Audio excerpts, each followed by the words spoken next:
Do what thou will be the whole piece of law. My name is surrounded with such hate and fear that no one can judge what is the truth and what is false, what is history and what is myth. Baron von Ungern-Sternberg, 1921. Would you believe me if I told you that someone made an attempt to restore an ancient Mongolian empire in the crusty old year of 1921, and yes, I mean that Mongol empire? Well, someone attempted to do it, and left a chain of oddities and atrocities behind him. In terms of dreams, they were the greatest of any world conqueror, well, besides your average Hoi 4 player, aiming to start from a small area in Mongolia to a global spanning monarchical reset, map painting all of his favorite empires back into existence. He planned to utilize the greatest tools known to him: brutality, LARP, and the unyielding might of an asexual mind. This man would be Roman von Ungern-Sternberg, or his full name with royal titles being Nikolai Robert Maximilian Freiherr von Ungern-Sternberg. The man who may have kept wolves in his attic, married into Chinese royalty just for the title, and become a god to the Mongol people. Roman von Ungern-Sternberg would begin his journey by being born to a Baltic German couple in Graz, Austria, in December 1885 on our calendar. His mother being Sophie Charlotte von Wimpfen, and his father being Theodor Leonhard Rudolf Freiherr von Ungern-Sternberg. Now, let me educate you on why all these people have mile-long names and the pedigree of this young man that is being born right now, as it will be dreadfully important and explain his later actions. His family descended from the Crusaders of the Livonian Order. Ungern's family would still remain part of the Teutonic Knights through charity, however, their militaristic actions ceased long ago. The Livonian Order was a military state founded by Baltic Germans where Latvia, Lithuania, and Estonia are today. The family was the first in all of Livonia to bear the title of Freiherr, which was bestowed upon them by Frederick I, which started out as a title, but as it went into history, it transformed into part of the last name as time went on. But this is not the end. The family spread throughout the north of Scandinavia and into Russia, the most famous living in the geographical area of where Estonia is today. His ancestor Otto luring ships into rocks and exterminating whoever was left on board to sell all their stuff for profit. And I mean, he was convicted of banditry and shipped off to Siberia, but who cares? Roman would spin this from an early age as an anti-British privateering enterprise chartered by a king of India, which should tell you how Ungern is going to be living his life. Ungern also prided himself on the warlike aspects of his ancestors, claiming to be related to people called the Axe and the brother of Satan, never shying away from the cruelty of his bloodline, and in fact taking a lot of pride and joy in it. The name also had some crude jokes attached to it, his last name I mean, because the translation of Ungern in German is being unwilling, and Sternberg means star mountain, which led to a common joke that when asked what his last name was, people would say, well yeah, I wouldn't want to be a Sternberg either. The family also had many royal connections, as their bloodline was a mix of German, Habsburg, Hungarian, Cuman descent, Russian, Romanov, and Estonian, Urgic, which isn't a royal bloodline, but it is still the ethnicity of the bloodline, and Scandinavian royal blood. If you believe Roman, that Hungarian is from the Cumans, and considering that the Cumans were a steppe people who were conquered by the Mongols, see a trend yet? But that's far from proven, and Ungern would be looking for these trace references to Mongol culture, so keep track of how Ungern is related to all the Mongols as we continue. However, another trace reference that Ungern has to Genghis Khan is that nobody can quite pin down his physical features to an exact, as many people say he had blue to steel gray eyes, and his height is completely all over the place, from being slightly shorter than average to taller than average. But we do have photos of him, but most of them are sitting down, or when he was younger, so his true height may never be exactly known, as will be a trend from that quote in the beginning. It's false. No way.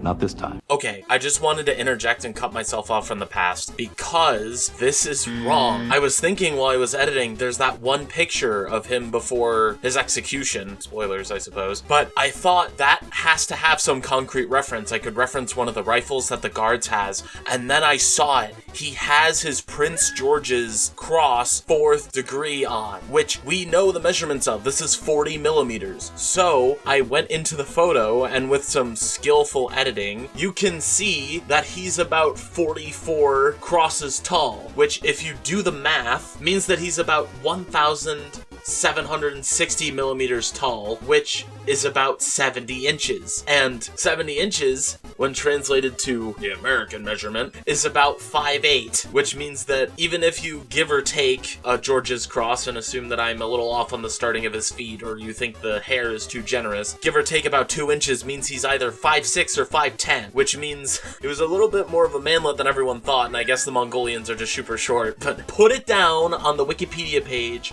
cite me, cite this video, I did the journalistic work, I have the integrity, I'm contributing to the conversation around this 19th century warlord that nobody talks about but me, okay? Put it on the Wikipedia page, I want to see it there by the end of the week, thanks. But the most important thing is that he was an officially recognized noble house in Russia, so it was no surprise that early on in his life his family would move less than 3 years after he was born to Russia, where they began to settle into the governorate of Estonia, which would only fuel the latent sense of superiority that he had over others. By having access to German servants, which any good German noble in Russia kept German servants, Slavic servants are basically brainless slave thralls that just wander around all day, so why would you want any of those? His parents also would divorce when he was very young, and in James Palmer's book, The Bloody White Baron, which is the main source for this video, it's an amazing book, it's very enthralling if you would ever want to read it. I advise you do go read it if you want to know more about Ungern as a person. It speculates that the divorce may be why Ungern shot so high in his childhood, making up these fantastical stories and bloodline connections to look up to rather than a possibly schizophrenic father who would have been a large embarrassment to the family, as he would spend most of his days in an asylum while his son had to grow up with another father who he fervently hated. And yes, this second father got a bigger house and a bigger estate with more German servants, but he hated his new dad. His new dad was a German noble by the name of Oskar von Hoyninga-Hühne, and he hated his school too, just by being an all-around problem. He was insolent to his teachers. When his answers were described as unclear, he would respond with, "Well, that's a shame." He was insolent to the bullies. No one really wanted to mess with him just because he was considered generally chaotic and uncontrollable. He was also insolent to his dad, never taking his advice, and just generally standing up to him whenever he had the chance, and he refused to learn anything. However, the sad thing is he was said to be incredibly smart, but his grades were terrible, along with being strong-willed and just generally a mess, which followed him into a military school that his adoptive dad literally had to beg the school to bring him in. He pulled so many strings and even gave them an out in the letter, saying, hey, if he's too much of a problem, we can totally just take him back. It's our fault that he's like this. And he would bring the same habits to this military school, and would be withdrawn a little more than a year into the schooling regiment. Now, his bad grades weren't the only thing going against him. Being a Baltic German, his commitment to the Russian cause and the Tsardom was always questioned, to which he would always reply, "My family has killed 72 in wartime." Ungern always had sort of a bite to his responses, this brutal sarcasm that would follow him through his life. It would never really leave, and it will only get more brutally ironic as we continue in the story. So, instead of going to all these fancy military schools, he decided he was going to put his money where his mouth was. Being extremely physically fit and disciplined enough, he believed that he was fit for the army, without any of the special education from his Navy school. He signed up for the Russo-Japanese War as an infantryman, to which he only participated in the latter half due to an idea that came through history as the Yellow Peril. Basically, the idea was that the Western nations may be eclipsed by a quote-unquote lesser Eastern nation should they be allowed to. So Ungern decided that he shouldn't give Japan the chance. However, after being royally trounced by Japan, and Ungern never really getting to see the front line, but when he did see the front line, he never left his Russian commanders ever wanting for his courage. It gave Ungern a lingering feeling of Japanese respect that would follow him throughout his life. Now, when I read this made me think that Ungern was one of those people who would respect physical strength more than anything else, and if one of his teachers had just gotten into a fight with him, or one of his friends had gotten into a fight with him and proved that they could physically best him rather than trying to explain why their authority meant so much and the gravitas of the college and the school that you're in should keep you in line. I feel like that would have allowed him to do better in school, as it would have given him someone to respect, but I'm just guessing at that point. But I know the type of person, so it's only somewhat of a guess. But right now, after the Russo-Japanese War, in early 1905, Ungern would begin to become politically aware. Now, in Russia, this was the exact time to get politically aware, because there was going to be a civil war in about 10-12 years time. So Ungern chose a pretty good time, because this time in January was when there would be a march on the Winter Palace, which galvanized Ungern's already germinating point of view. He was infuriated that the lower classes were trying to break their chains. The Great Chain, in fact, which is what Ungern's political philosophy would be based on. Now, if you don't know, the Great Chain is a political structure that was popular in medieval times, back in Europe, where everyone believed that you had a divine place in society, and all of them could never be separated. You were a monarch because God made you a monarch. You were a peasant because God made you a peasant. If you were meant to be a knight, God made you a knight. And this is where you would stay. You could not break this chain. If you were to break this chain, the entirety of society would collapse, and Ungern subscribed to this too. Ungern's views on religion generally were also pretty all over the place. Firstly, he was raised as a Lutheran as he was born in Austria. Then when he moved to Russia, there were concentrated efforts to convert Baltic Germans to Russian Orthodoxy, and Roman, being the target audience, would not miss out on this opportunity. So he picked up a bit of Russian Orthodoxy but would never call himself a Russian Orthodox person. However, the most important one would be he would get a Hindu-Buddhist infusion from booklets that were being sold as nominally Buddhist but were actually theosophical books, written by a woman named Helena Petrovna Blavatsky. Now, Blavatsky herself is generally uninteresting, general religious leader. I read a bunch of Wikipedia articles on a bunch of major religions and made my own type of deal. However, she did the greatest thing that she could to specifically get Ungern's attention, even though he had never heard of her before, by going as wide as an ocean and deep as a puddle as previously described. Her religion of theosophy would include contemporary Hinduism, Buddhism, fantasy elements, Western-style occultism, as well as all colors of science from pseudo to rational, casting her net as wide as possible and specifically tailoring her books to the Asian aesthetic that was bound to find an audience somewhere, and find an audience she did, as theosophy still exists today, but all the Eastern trappings and mysticism appealed to Ungern, where he picked up the ability to allegedly read minds. All of his subordinates believed it. I mean, look at his face. When I begin to describe to you the terror that this man just casually inflicts on people that surround him, you'll know. But anyway, he went into this book and picked out the most violent figure he could find. He said, "I want to be that one." Roman, you mean the one that's described as having 4 arms, 3 eyes, shining with the brilliance of 10 million black dissolving fires, adorned with 8 human skulls,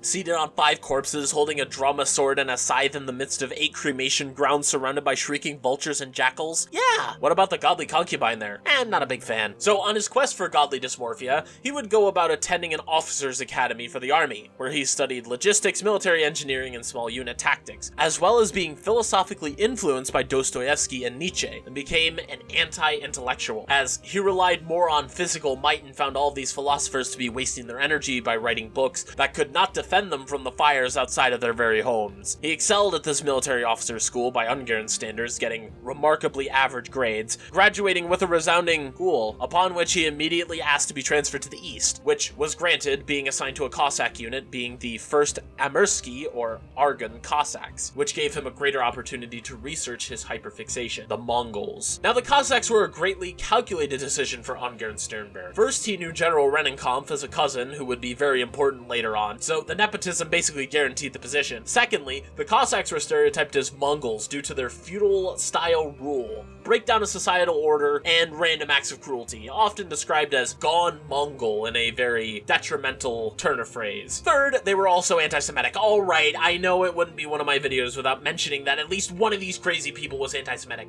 but Ungern took it to another level. Firstly, he had direct access to a book called The Protocols of the Elders of Zion, which has been contested for its accuracy, but Ungern believed it wholeheartedly, being able to quote it in letters in everyday life. He also believed that a communist revolution was growing in Russia, which was correct, and that this communist revolution was funded by Jewish people as a whole, and that this was because without the guidance of the nobles, the common people were open to manipulation and people who would skew them in a different direction, which is slightly less credible.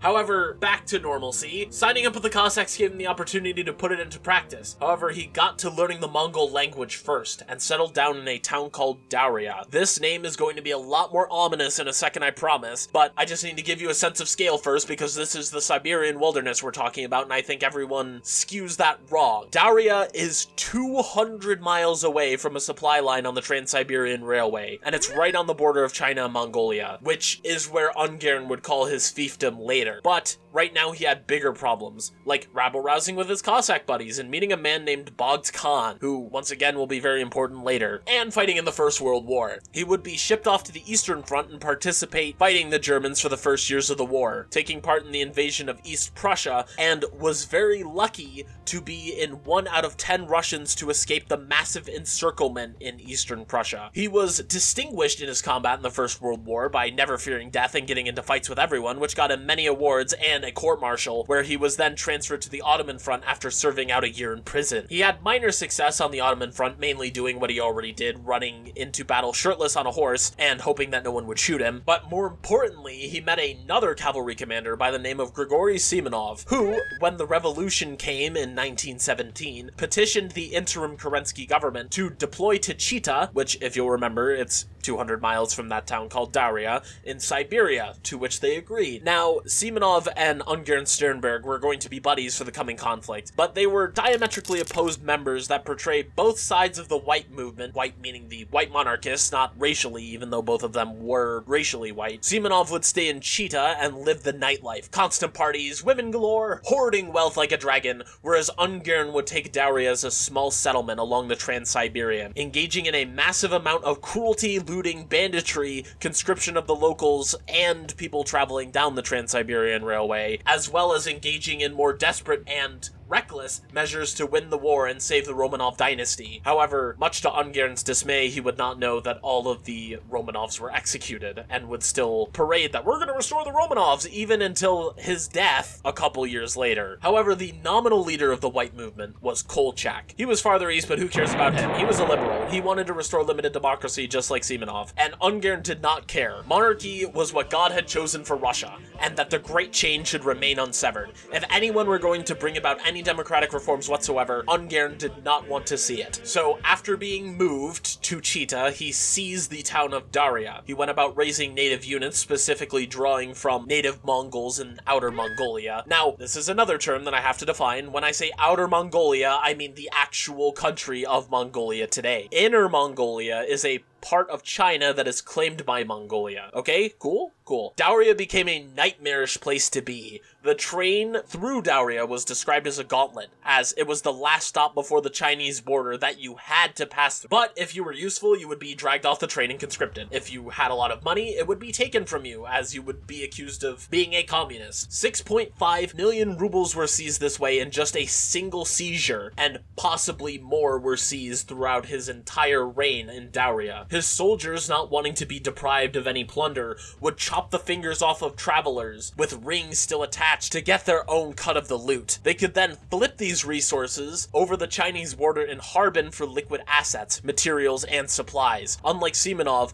Ungern hated the facade of stable government. Ungern's punishments were cruel and sadistic. When he found out an officer was not giving high-quality fish, he was locked in a room and fed nothing but spoiled fish for 3 days. No water was given, and he was eventually let out when he agreed at gunpoint to give the soldiers better food. He rotated through many executioners for disloyalty, and you had to study Mongolian to be an officer. Just going back to his executioners, he drove many of them insane, as beatings with bamboo stalks were mandatory, and if you were disloyal, you would suffer even more additional beatings, which drove many of his executioners insane. And with me telling you all of this, it may be a surprise to hear that, as long as you weren't Jewish, he respected every person on how they conducted their lives rather than their inherent characteristics. If you were Chinese, Japanese, Mongolian, Russian, German, Anglo, he didn't care. He didn't care about your religion either. He mandated that everyone pray, but he never mandated what god you prayed to. He only had an issue if you were a person of Jewish descent. His time in Dauria, when not violent, also allowed him to develop his knowledge of Buddhism, mysticism, and Mongolian culture, which adhered his Mongol majority troops to him. As a side, he was also addicted to opium, and he also kept wolves in his attic, as attested to by some of his troops. Now, you may think this cruelty was abnormal, which to some degree it was because of how tense it was, rather than how it took form. Both the whites and the reds had cruel aspects,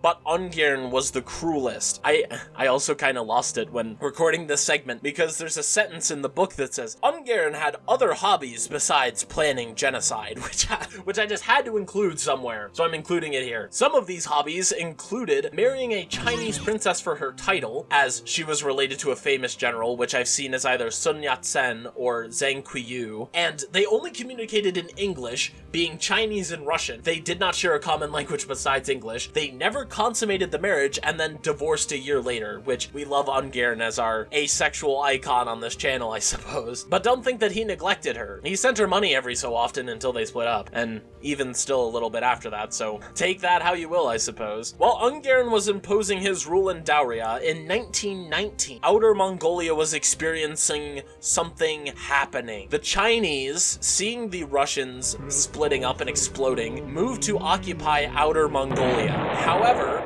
literally half a year later, when the Chinese government they went on behalf of collapsed, the Mongolians from Inner Mongolia leading the occupation were off the leash to do whatever they desired, namely just wholesale murder and slaughter of Outer Mongolians. But the Russians did not take notice of this, as they have far more important things on their plate right now than seeing if Mongolia is going to be occupied by Chinese or Mongolians. Getting back to that, at this point in the war, the White Russians were not doing so hot. The White Army had been suffering a string of horrible defeats, which led to the official independence of Ungern from Semenov, and Ungern finally had the opportunity to show the world that he was in fact a military commander, and not just a Cossack who would sit around doing nothing and killing people randomly. He could finally realize his dream of a new monarchic world order, starting by freeing the Mongolian people from Chinese occupation. He crossed the border on the 1st of October 1920 and moved on Urga, the capital of Mongolia, with about 1,500 men and 4 artillery guns. He drove his troops hard, with abnormally harsh punishments and iron discipline. Remember those mandatory beatings? Doubled. He told the Chinese garrison to leave, which they refused. They were heavily dug in and had about the same amount of men as Ungern, so they liked their chances. However, Ungern did not take this warning and assaulted Urga twice, waiting about a week in between these 2 assaults. However, he was badly beaten and had to retreat 150 miles up the Karelin River and had to endure the Mongol winter, where he amped up his oppression and he drove his second-in-command mad by beating him into insanity with a bamboo rod in public. He flogged and burned one of his lieutenants for poisoning wounded soldiers and sexually assaulting medical staff, and even worse, the Chinese garrison in Urga had put up deeper restrictions on Bagd Khan, who at this point was now locked up in house arrest and was under threat of execution. However, he managed to sneak out a message to Ungern supporting his bid to free Mongolia, which to Ungern, this is like getting a letter from Jesus saying, hey bro, keep doing what you're doing. So having this in mind, he would not give up his attempts to take Urga. He took a smaller Chinese city up the river and pursued them to Urga, using the old Mongol tactics to poison the morale of the forces in Urga, which he turned the original battle on its head by obliterating the Chinese garrison there and taking minimal losses. The Mongols welcomed them as liberators, and as part of the celebrations, they looted Chinese stores and started one of the largest pogroms in Mongolia's history, cleansing Urga's entire Jewish population. However, they would not rest for long, as they relentlessly pursued the retreating Chinese forces all the way to the border in a 2-month pursuit, finally excising the Chinese from Mongolia. However, Ungern himself would split from his troops, staying in Urga to observe a reconstruction and a call to order. He restored Bagd Khan to his rightful throne, and Mongolia was declared an independent monarchy. This is the first step to the greater Mongol Empire. I bet he was feeling so great right now. This is his crowning achievement. This is the peak, by the way, so relish while ungern-sternberg still has a chance to savor it, as he would be granted the title of Darkhan Koshai Chin Wang in the degree of Khan, which some people translate as the incarnated god of war and Khan of grateful Mongolia, or greater hero general, builder of the state, which, regardless of how it's translated, I think you don't need me to say that they liked it. Now, with this title in hand, he would bring back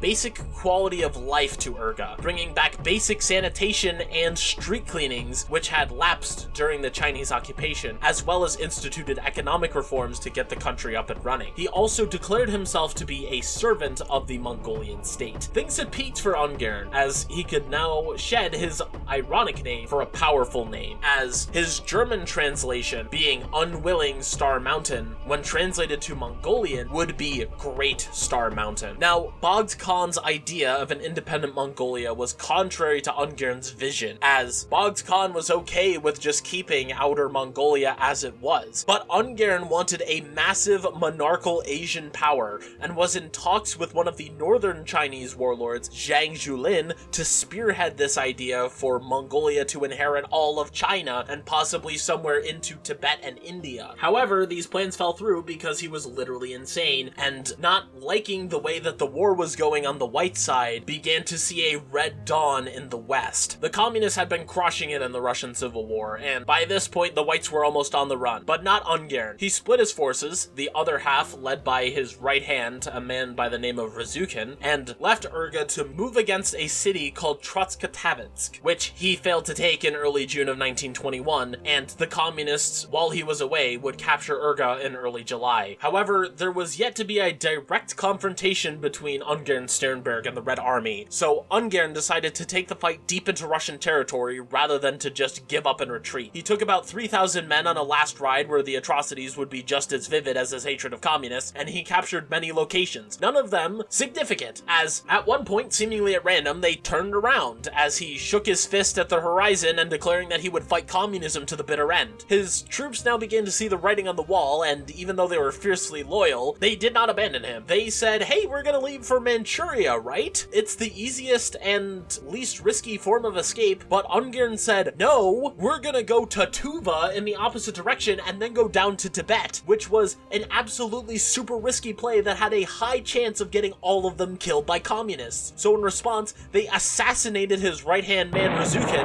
and tried to assassinate him too, twice, to which he escaped both times. During his second escape, he met a pure Mongol brigade which he had recruited, and when he informed them of the situation, they didn't want to get involved, so they simply knocked him unconscious and left him in a field. After this, his army broke apart and he was found by communists on the 20th of August. After the classic communist show trial of about 6 hours and some odd minutes, on the 15th of September 1921, he was summarily executed, which put an end to the reign of the Mad Baron. However, he has many echoing effects, both good and bad. Some scholars say that Ungern was the main reason why Mongolia was communist in the first place. He had cut his way through Mongolia and threw out any major power that could have protected it, and ironically achieved the exact opposite of what he wanted. He's been called a Mongolian Don Quixote-esque LARPer who only cared about playing his Buddhist god of war Genghis Khan 2 Hoi 4 campaign, but I would say that that's concretely the Western view of it, as in Mongolia itself, the views of Roman von Ungern-Sternberg are far more reverent than the West. People revere him and have given him all the titles that he wanted, being called an incarnation of the god of war and the second Genghis Khan, the people who dislodged Mongolia from foreign influence and into the modern day allows Mongolia to be free and have a sense of independence. He preserved the native Mongol faith, with some households even praying to him and revering him as a god. I think Ungern got what he wanted from who he wanted it from, and for that, in this household, Roman von Ungern-Sternberg is considered a god. Wow, I really liked writing this one. Hopefully the audio's better. Let me know, criticize me, like, comment, and subscribe. If you say it's good, that's how I do not learn. So give me something to chew on. I really am looking to improve, and if I made your day, please like, comment, and subscribe. I make these videos as a hobby, but I might be able to do it as a career one day. I'm always trying to improve, and hey, if you got any weirdos, wackos, kooks, cranks, any sort of that thing, leave them down below, leave me a comment. I'll probably do it, because I have no one recommending me these things, so I'm basically just going off whatever I remember in conversation or consulting my giant book, which, don't worry, will get coverage in the future, and it's just the love of creation. I love creating things. Oh yeah, and some further advice. If you ever have the opportunity to pursue your dream, you should do it no matter how ridiculous it is, because at least I'll be able to make a video about it later. Also, he almost got a statue in Estonia. That was a big issue apparently. And also his great-great-granddaughter does TikTok now. Rip Ace Icon.